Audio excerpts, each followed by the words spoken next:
Hey guys, it's LP from Techno Buffalo, and today we'll be taking a tour of Windows 7. We'll be looking at the new features and basically looking at how they work.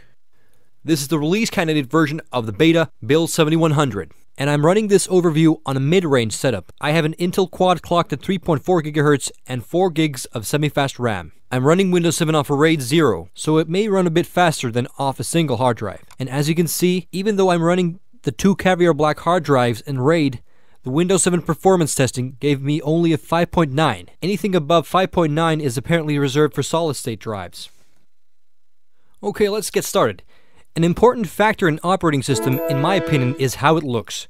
It's essentially the piece of software that you're going to be looking at most of the time while sitting at your computer. So it's definitely something you don't mind to be pleasing to the eye. Windows 7 comes with extensive customization features. The wallpapers on themes can now be set as basically slideshows. The pre-installed themes I think are quite nifty. Microsoft has really found some nice looking high-res wallpapers. There are a bunch of pictures spanning from gorgeous landscape shots to some pretty freaky looking character drawings as well. Apparently Mr. Gates has some time to doodle now that he's retired. And he's definitely been getting some stylistic influences from Salvador Dali.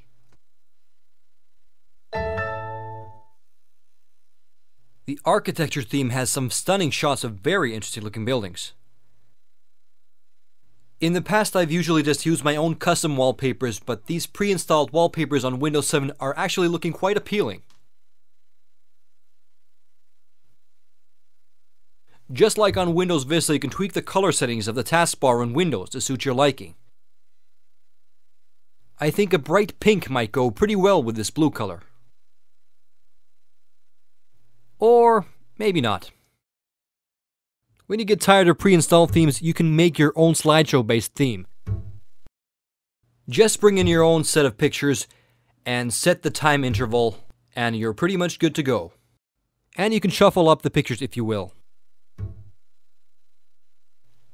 Anyone recognize what this wallpaper is from?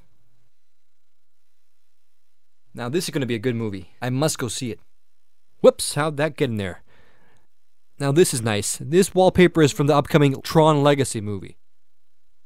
The desktop itself hasn't changed too much. The sidebar from Vista is now gone, but you can still have your average widgets, or gadgets as they're now called, that you can lay out on your desktop. Double-clicking on the gadgets lays them out on the right edge of the screen. You can also drag the gadgets to any place of the screen that suits your liking. Out of the way is usually a good idea. A transparent grid automatically aligns the gadgets and icons and keeps the desktop looking clean.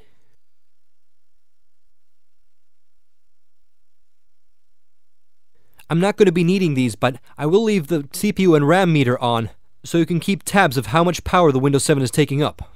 Just for clarification, some of the RAM and processor usage is being taken up by the recording software, which is recording this in high definition. If you're interested in the software, Google Camtasia 6.0. Okay, let's take a look at the more interesting changes to Windows 7. One of which is the new taskbar, or the super bar as they now call it. Interesting prefix. I would have called it the mega bar. Moving aside from the obvious aesthetic improvements, there have been a couple of new features added to the taskbar. When you run your cursor over the tab, you get a preview of the program's open windows. In this case, we're looking at the open tabs in Internet Explorer. And when you run your mouse over the small preview windows, you can quickly preview the entire page without actually accessing it. You can, for example, quickly check out what tabs you have left open on your Internet Explorer. I'm done looking at these sites, so I can actually close the tabs from here without going into the program itself to close them. I think it's very cool that you can run your mouse over any open program icon and it will give you a small preview window. Also, a cool new added feature is that when you right-click on an icon, you get some very convenient options. When you, for example, right-click on the Internet Explorer icon, you see your favorite or pinned websites on the top, and here you can see your most frequently visited pages, which you can launch directly with good haste.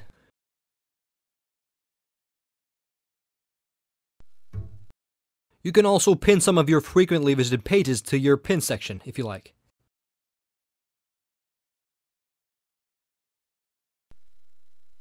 Okay, also a very nifty new feature is that when you download any file on Internet Explorer, you get a pretty cool progress bar on the taskbar tab itself. So when you are, for example, downloading big files, you can easily keep tabs on your progression by simply looking at the taskbar tab itself.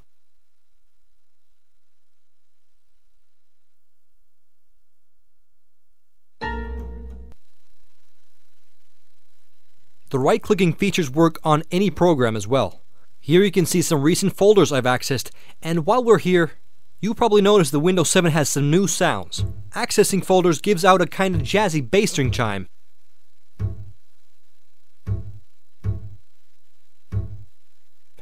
Which always brings, at least to my mind, the Frasier theme.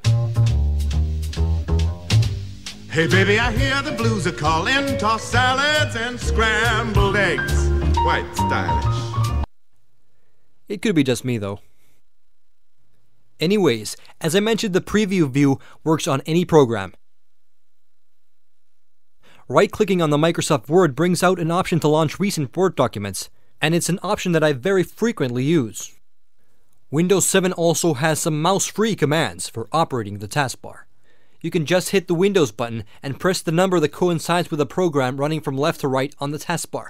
For example, I want to launch the Google Chrome program, which is second from the left. So I hit Windows 2. The VLC player is fifth from the left, so I hit Windows 5. This is also a feature I've grown accustomed to, and I use quite often. I mean, come on, moving your mouse is so 2007. Okay, let's actually bring the VLC player back up and I'll show you a cool new feature. In Windows 7, you can grab almost any program and run it against the edges of your desktop. It will stick to the edge and scale the window on the side of the screen. So if you, for example, run it over here on the right and release, it will scale the application to the right side of the screen. Or if left is your preference, you can easily place it on the left. If you drag the program to the upper edge, it will maximize the window. The new feature saves time in scaling windows to appropriate size, for example in multitasking situations. And I actually use this feature quite a lot while writing my thesis.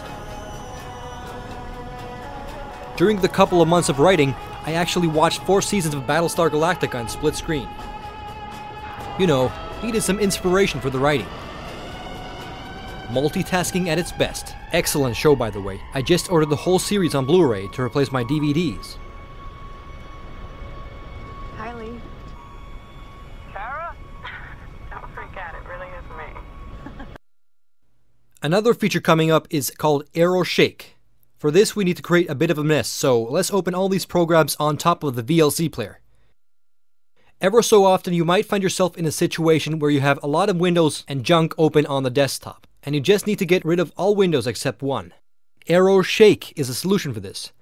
Just grab a program from the top and shake it violently. As you can see, all other windows are minimized. Shake it again and it's a mess all over again. And shake. Not a bad feature, but sometimes you just want to clear the entire desktop. And a button for this is found way down here on the right. Clicking it will clear the desktop. I know where it is, and I'm gonna take us there. It's great to see that this time around Microsoft have really listened to the core users. They've kept all the features that worked and fixed or improved on some of the features and issues that didn't work on Windows Vista. One of the reasons why I skipped on Windows Vista was the gaming on the operating system was worse than on Windows XP. As you may have guessed, I play a lot of games. Here are some of the games I've played recently, but let's take a look at how Windows 7 can handle one of my favorites. Okay, video settings are at max, and let's play some Fallout 3 with Windows 7. Welcome to On Vista, I would be getting some lower frame rates and some stability issues as well. Even though Vista had DirectX 10 support, which the XP lacked, not many games supported DirectX 10 at the time, so I had no reason to stick with Vista. But Windows 7 brings a change to this. It's equally as fast as XP in gaming, and it brings DirectX 10 support, and support for the upcoming DirectX 11 as well. In my heart I have but one. Hello, kind sirs, would you like to have 8 mini nukes? Have some. And that one is Oh! no other. Ooh, that's gotta hurt. This is the first of many Windows 7 videos to come. Next month, I'll be comparing Windows 7 against the Mac OS X 10 Snow Leopard, which launches in September.